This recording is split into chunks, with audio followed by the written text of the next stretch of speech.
Hey, y'all, hey, so let's talk about it. Okay, we're talking about still, all the body parts, all the conditions, how your mental and your physical are colliding together, and you have a exacerbation of something that is clinically wrong with you. So today we're talking about the nose. And as always, if you're under the services of any healthcare providers, the best thing to do is to let those healthcare providers know that you want to indulge in some holistic practices. I'm going to talk about some herbs that you may consider to add to your regimen. Before you add anything, let them know. You also want to talk with the pharmacist. Definitely, you need to talk with the pharmacist so that they can look at whatever kind of medications that you are currently taking and make sure that there are no adverse reactions or no contraindications with something that you want to add, even if it's something that you're going to cook with on a regular basis. Because some of the herbs I talk about, you can cook them or you could take them as a tea. And I know some people don't consider that like adding something, that's not a pill, but it is the same thing. If you consume it in any way, shape, or form, it could have a potential adverse reaction with something that you're taking. Now let's get talking about it. Your nose. I don't care what's going on with your nose, whatever the issues may be. They could be exacerbated by some of these things. And let me know if you got some of these feelings that you're feeling that could be exacerbating what's going on with your nose. Are you always looking for love, looking for attention, seeking attention in some way, shape, or form? Are you somebody who is not a good listener? You don't listen at all. Do you have poor intuition? Are you somebody who feels like that you're very unnoticed? You feel like you're invisible? You feel like you're not important? You feel like you're just not worthy? Do you have those feelings? Are you somebody who is tired all the time? Are you somebody who just feels ran down all the time? And when I say that, I mean like I've been asleep, you've been asleep for hours, and you waking up and you still feeling unrested, or you have what you thought was rest and you just feels like your body is way down. Are you somebody who is easily overwhelmed? Are you somebody who tend to interfere in other people's business, in other people's matters? Are you nosy? Are you gossipy? Are you a judgmental person? Are you a hurtful person? So do you say or do things that are very hurtful to other people? If these things are you and your nose is bothering you, you've been talking to the doctor, you've done all of the things, maybe some of these feelings that you're holding on inside, maybe what's exacerbating whatever's going on with your nose and why you can't get it cleared up. So let's talk about some holistic things that you can do. If you feel these feelings, why my number one thing is, are you journaling? Are you journaling all of these feelings? Are you journaling why do you feel unnoticed? Is somebody not noticing you? Or is it just the person that you want to notice you and they not noticing you? Why are you feeling ran down? If you're feeling ran down and tired, look at your diet as well. Are you a nosy person? Now, we all got a little bit of nosiness in us, but are you overly nosy? Look at why that is you. Ask yourself, go through the who, what, when, whys, and wheres of those things. Journal them out. Sit with them. And really, really dig deep to find out what's going on. Because sometimes you find out when you clear something on that's going on in your heart, you'll find that you feel so much better, or you get it out, or you talk it out. And that'll lead me to tell you, if you think that you need some additional practitioners in your arsenal of care team, you could consider a holistic practitioner. That always will require that you do a little bit of research, see who is in your community or nearby community, see if they cover your insurance, understand that it may be an out-of-pocket expense if the holistic practitioner does not take any insurance. Also consider psychology, psychiatry. A lot of the things that we're talking about are on that mental wellness plane. And so if you're not talking to somebody about it, you're trying to deal with it on your own. Sometimes you might not be able to do it yourself. You could consider a psychologist or a licensed social worker. Those are your talk people. They'll give you some more tools. They're gonna dig a little deeper than I'm talking about. They're gonna give you, homework and all of the things to really dig up and figure out what's going on. Then you might consider a psychiatrist. That is the person, yes, you'll talk to the psychiatrist, but the psychiatrist may say, you know what, you got a chemical imbalance. We may need to add additional medications to you. So that's the difference in those people. But do you think about the ways that you can clear up whatever blockages are blocking you when it comes to your nose? Stuffy nose, sinuses, congested, deviated septum, all of the things that could occur in your nose. Is there an exacerbation there? How do I clear it? Am I clearing it? Am I doing all of the things to clear it, but it's still something there? Um, if you have extreme sinuses, are you doing all of the things to keep your sinuses flushed and clear so that everything is flowing properly? When you have clogs in your nose, it's going to impair you breathing.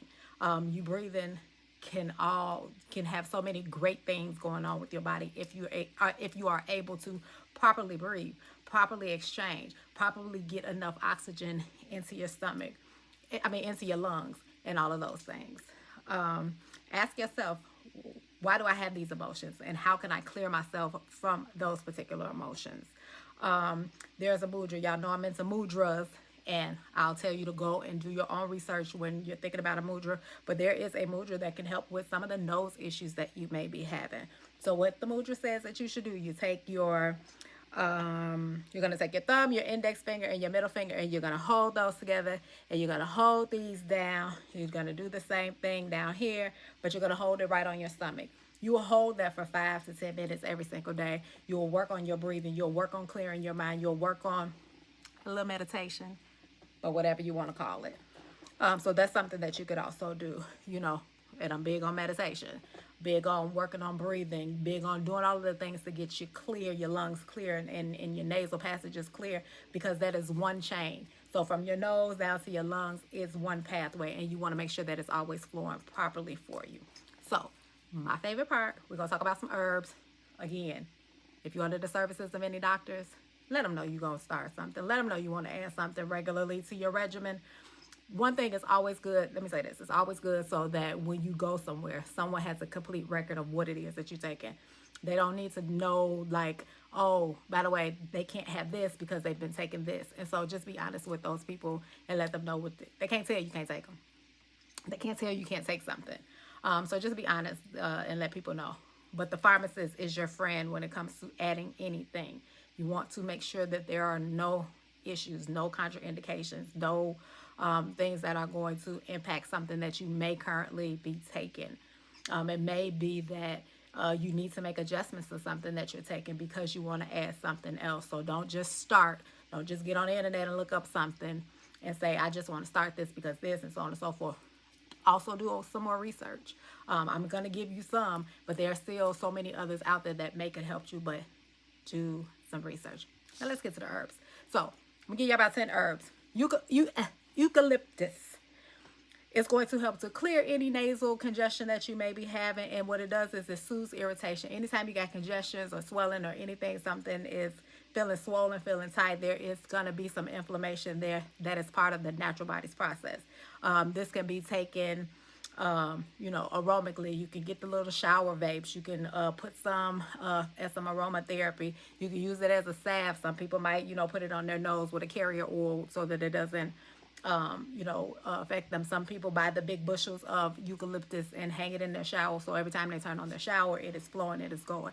So then we have peppermint. Peppermint, we can take it in a tea, you can make it in a steam, you can do all of the things that you did for it the same way with with eucalyptus. So peppermint is going to open up those nasal passages, very similar, again, decreasing the inflammation that is there. Elderflower. Elderflower is going to help decrease some of the sinus inflammation that you may be having. So your sinus cavities may have some inflammation, and especially if they're right here. So typically they're going to impact your nose, even though it's not your nose. It is also going to help to decrease any allergy, any hay fever that you may be having. This can be taken as a tincture, which is like a little oil up under the tongue, or it can be taken as a tea. Nettles. Nettles is going to be like an antihistamine. Nettles is your friend come flu season. Come this time of the year. And it is also going to relieve any allergy issues that you may be having. Thyme has antimicrobial properties. It is an expectorant. An expectorant is something that will bring up mucus and so that you can spit it out. It is also a mucus removal. You can take this as a tea. You can take this as you can take this in, you can steam it up. You can make it as a salve. You can make it as a tincture. So there's so many different ways. Mullein. Mullein is going to help to soothe any inflammation that you may be having in your lungs. It's also going to bring up any gook that you may have in your lungs. It is also going to help to just kind of soothe out the mucosal lining within your nasal passages on down. helping you to also bring up the stuff that you don't need down there. Ginger is one of the goats. So ginger has anti-inflammatory properties. It is also going to help to decrease and relieve some sinus pressure that you may be having, and it is also going to help to just overall boost circulation, and that is always a plus for when you're trying to move things around in the body. Horseradish, it is a natural decongestant, and it is going to help the nasal passages like clear out, and not necessarily in a way of bringing up something or coughing up something, but just clear them out. Excess mucus and excess gook that's in there help to clear it out, and then your body will get rid of it the way that it's supposed to. Golden seal, it has antibacterial properties. It has astringent properties. It has helps to clear up sinus infections. And then finally, we have chamomile. So chamomile is going to help to be like a calmer for any kind of allergies that you may be having, specifically in the nasal area. So again, a lot of these you can take as a tea, you can take them as a capsule, you can take them as a tincture.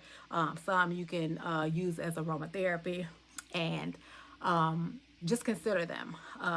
Again, talk to your doctors. I hope this helps somebody. I hope if you're having any nasal issues or any nose issues that you get them relieved. I hope that if you have something that's going on in your heart, in your mind, in your body, that you're able to get this relieved, because who don't want to be able to breathe?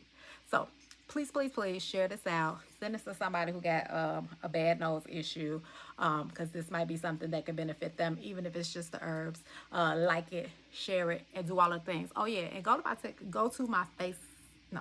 to my YouTube. Watch the YouTube. I post a lot of these videos. Most of these videos, they go over there. Go on over there and help me get them watch hours up. All right, y'all.